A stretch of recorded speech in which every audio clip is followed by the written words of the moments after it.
चलिए फंक्शन को यूज़ करके एक प्रैक्टिकल यूज़ केस देखते हैं एंड इसके लिए हम लोग HR स्कीमा यूज़ करेंगे जिसमें एम्प्लॉयज टेबल है। ओके, और ये यूज़ केस में हमारी रिक्वायरमेंट क्या है, एक फंक्शन हमको बनाना है PL/SQL में जिसको यूज़ करके हम लोग calculate and return annual salary based on the monthly salary for an employee. तो मतलब एम्प्लॉय मतलब जिस भी एम्प्लॉय की हम लोग ID प्रोवाइड करेंगे उस एम्प्लॉय की हमको एनुअल सैलरी हमको यहाँ पे मिल जाएगी। ओके, सो रिक्वायरमेंट काफ़ी क्लियर है। तो इसके बाद डायरेक्टली हम लोग चलते हैं SQL डेवलपर पे, लेकिन डिफरेंस ये है कि आपको जो कनेक्शन है, कनेक्शन आप देखोगे यहाँ पे जो HR वाला जो कनेक्शन है वो यूज़ करना है। ऑलरेडी मैंने यहाँ पे देखो कनेक्शन बना के रखा है।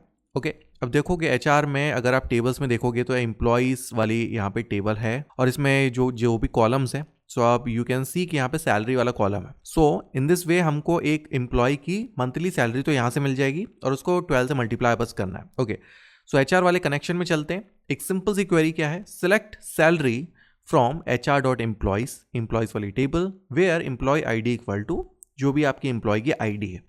अब मान लीजिए इसको मैं सेलेक्ट करता हूँ और रन करता हूँ, सो यू कैन सी कि 17,000 मतलब इस एम्प्लॉय की जो सैलरी है वो 17,000 है। ये तो नॉर्मल क्वेरी थी, बट इसको हमको एक फंक्शन में कन्वर्ट करना है।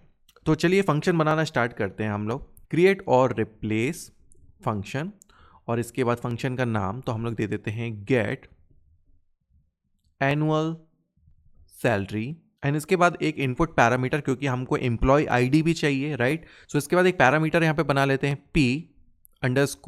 P_EMP ID मतलब एम्प्लॉय ID एंड इसके बाद डायरेक्टली डेटा टाइप, तो वो हमारा जो एम्प्लॉय ID का जो डेटा टाइप है वो हो गया हमारा नंबर। इसके बाद हमको बताना पड़ता है रिटर्न का टाइप। सो यहाँ पे हम लोग रिटर्न, और जो रिटर्न का टाइप है वो भी नंबर ही होने वाला है।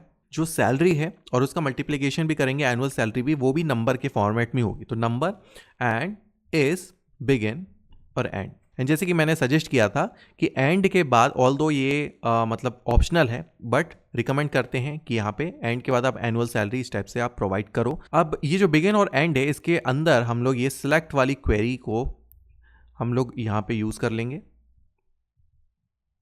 ओके, इस टाइप से select salary from HR employees where employee ID equal to 101। लेकिन ये जो 101 की जगह हमको क्या देना है, यहाँ पे हम लोग दे देते हैं P_EMP ID जो हमको फंक्शन कॉल करते टाइम प्रोवाइड होगा, राइट। तो ये वाली जो एम्प्लॉय ID हमको मिलेगी, इसका मुझे सैलरी निकालना है। ऑल्दो ये सैलरी डायरेक्टली प्रिंट नहीं हो सकती है, ये हमको रिटर्न करना होता है, राइट। सो हम लोग क्या कर सकते हैं, ये जो सैलरी है एक सिंगल वैल्यू है, मतलब कितनी सैलरी है, तो उसको हम लोग क्या कर सकते हैं, एक वेरिएबल में स्टोर कर सकते हैं। ओके, सो यहाँ पे इज के बाद और बिगिन से पहले हम लोग अपने वेरिएबल डिक्लेयर कर सकते हैं। तो यहाँ पे हम एक वेरिएबल बना देते हैं V_सैलरी। ओके, एंड इसका हम लोग को डेटा टाइप देना है। ये जो सैलरी का टाइप है वो न्यूमेरिक ही होगा, तो हम लोग सिंपली नंबर भी दे सकते हैं, या तो हमारे पास एक और तरीका क्या था कि हम लोग जो भी टेबल के कॉलम का जो डेटा टाइप है वो हम लोग प्रोवाइड कर सकते हैं। सो यहाँ पे हम लोग ऐसे भी कर सकते हैं, एम्प्लॉयज डॉट सैलरी मतलब एम्प्लॉयज टेबल के अंदर कौन सा कॉलम, मतलब सैलरी वाला कॉलम, परसेंट टाइप कि मतलब जो भी कॉलम होगा सैलरी सेम टाइप इसका रखना है। ओके, सो ये हो गया हमारा V सैलरी। इस क्वेरी से हमको सैलरी मिलेगी, तो हमको उसको किस में स्टोर करना है, इनटू V_सैलरी। Okay, so what we are saying कि जो सैलरी आएगी इस क्वेरी से उसको V सैलरी में, ठीक है, आप स्टोर कर दो। अभी हमारे पास V सैलरी में आ गई है हमारी एक्चुअल सैलरी, लेकिन हमको क्या चाहिए, एनुअल सैलरी। सो इसके लिए हम लोग क्या कर सकते हैं, डायरेक्टली रिटर्न कर सकते हैं V_सैलरी मल्टीप्लाई बाय 12। ओके, सो इस तरह से जो रिटर्न जो भी हमको मिलेगा वो क्या मिलेगा, जो सैलरी है मल्टीप्लाई बाय 12 मतलब कि एनुअल सैलरी। एंड इसको हम लोग कर देते हैं एग्जीक्यूट। रिजल्ट देख लेते हैं, function get annual salary compiled, तो कंपाइल्ड प्रॉपरली हो गया। चलिए इसको अब रन करके भी देख लेते हैं। ओके, सो इसको डायरेक्टली हम लोग सिलेक्ट क्वेरी से रन कर सकते हैं। तो यहाँ पे सिलेक्ट और यहाँ पे get annual salary. Okay, and इसके बाद आपको सिंपल एम्प्लॉय की एक ID देना है, लेट्स से 101। ये क्वेरी को हम लोग रन करके देखते हैं, run and you will see the result. चलो 105 करके देखते हैं।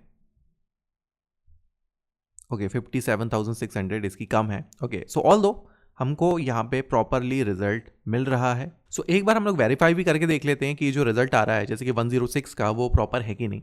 सो मैं अलग से ये क्वेरी रन कर रहा हूँ, select salary from employees where employee ID equal to 106 run.